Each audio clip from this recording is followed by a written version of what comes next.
because you can then misuse words like oppression. There has been no oppression for the white man in this country.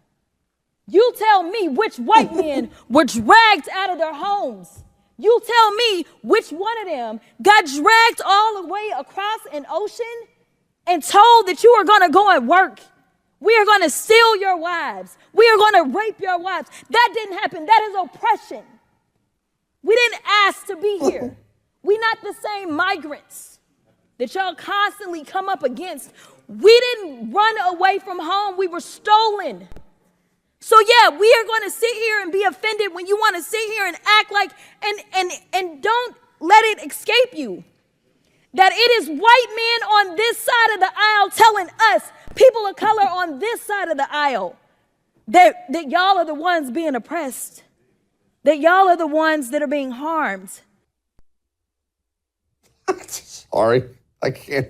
We have just so many weapons grade morons in our government. It's amazing. It's amazing the country is still standing. Joining me now, Alex Clark, host of Culture Apothecary with Alex Clark. I'm going to ask her about that in a second. And Morgonn McMichael, Turning Point USA contributor. Okay, Alex, first of all, what's apothecary? It sounds like some kind of hippie stuff. I don't understand. What is it?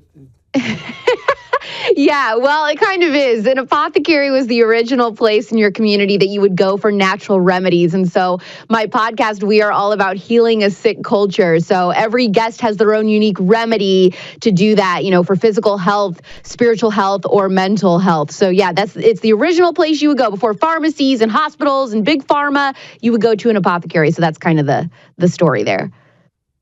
See, I knew it was hippie stuff with crystals and stuff like that. I've heard of that stuff. Okay, Morgonn, it doesn't appear that these dirty commies on the left have learned any lessons at all from the election. We don't want to be divided by race. This stuff does not work anymore. The whole sexist, misogynist, you hate black people thing, it doesn't work anymore, but they don't learn.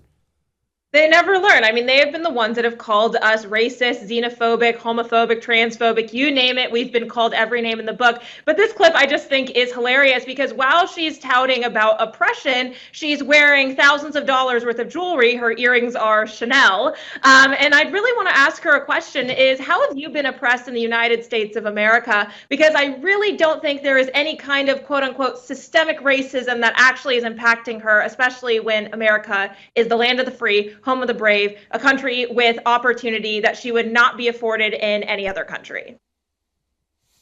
Alex, speaking of your show, your podcast, let's talk about the election and the echo chamber Democrats live in. Kamala Harris famously was controlled to the max. She wouldn't do interviews. When she would, it was only a limited amount of time. You have to edit out this. She won't do Joe Rogan. How much do Democrats suffer from just being the urban elite party now? There's just a sea of red across the middle of the country when you look at the map and a couple of big blue pockets on the coast. That's where they are now. That's the only place they are.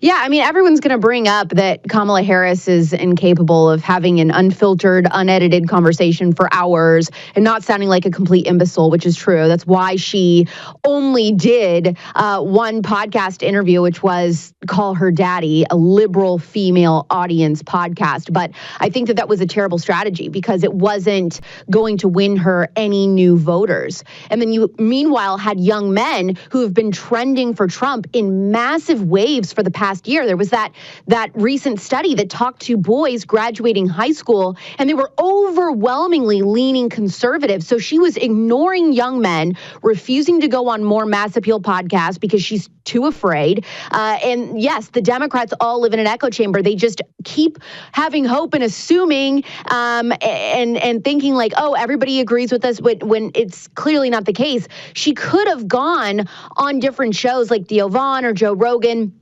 which really could have attempted to show her in a different light to more of a mass appeal audience that had people both from the left and the right, but she refused to do it. And then the second biggest fail of the Kamala Harris campaign, not only the echo chamber podcast and refusing to talk to other people, unfiltered, showing her personality, it was also refusing to link arms with RFK Jr.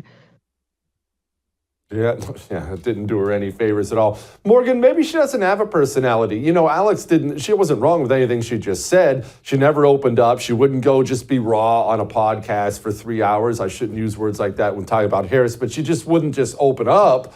But She doesn't have a personality to open up. Maybe her personality is freaking horrific, and they did the only thing they could do with her.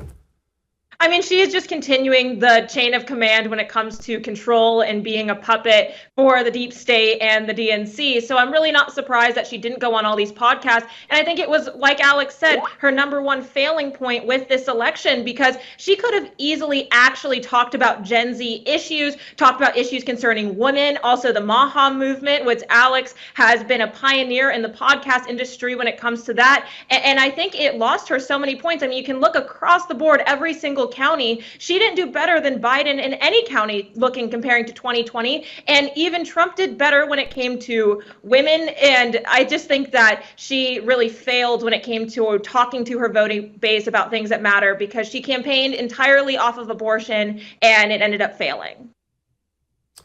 Alex, you brought up RFK and Maha, and of course we learned about your hippie podcast, trying to get people healthier, which actually I joke, but I do support these things.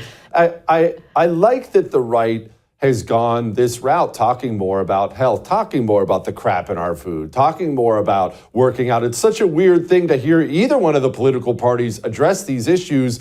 And honestly, I'm a little surprised it was the Republicans.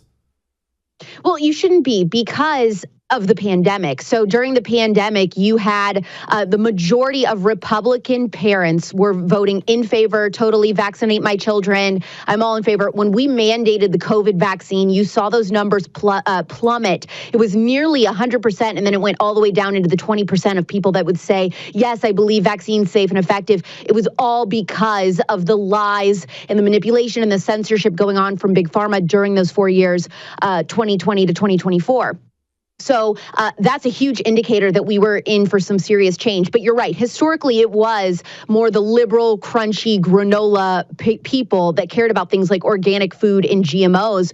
And so that was why it was such a big deal and such a huge clincher on the Trump campaign when Bobby Kennedy came out on stage in Arizona, endorsed Donald Trump, said he was going to be working with him and voting for him, and that President Trump promised him a spot in the administration taking care of health for the American people. And that gained, I believe, Trump so many more female voters than anyone was expecting, because of what Morgan brought up. The left was totally banking on abortion. But actually, turns out more moms care about being able to feed their children and feed them healthy food as opposed to just killing them. Yeah, let's talk about that real quick, Morgan. The female vote, obviously, young single women percentage-wise voted for Democrats, but they did not clean sweep women, as Alex just pointed out, the way they were expecting to. They obviously thought they were going to get every woman in the country, but that didn't happen. I know Republicans have a long way to go, but are women shifting right at all, or have we just completely lost the kooky nutters?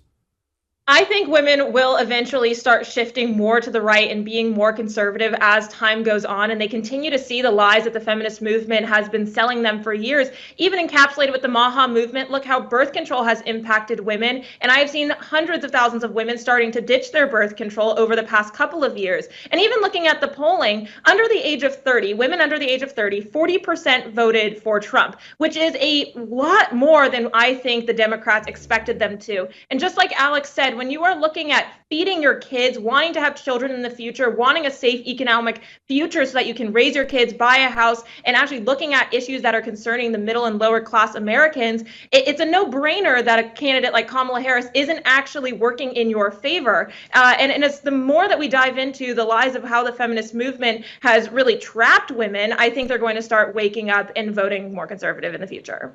And can I just piggyback something on what she just said? Sure. President Trump gained 15 points with women. That is huge. The GOP has an opportunity here. We just gained millions of new female voters. Again, I believe largely because of the Maha movement. If we keep courting them and it's like we just had a great, successful first date. That was the election. We had a great first date with all of these new female voters. If the GOP continues to keep promises and Trump keeps promises on all this health stuff, and we keep moving forward and we treat them right and we make them feel welcome, we have the potential to keep them then for 2028 and going on forward from that. So I think the new Republican Party focusing on a lot of these very nonpartisan issues in the health space, we are looking at a very, very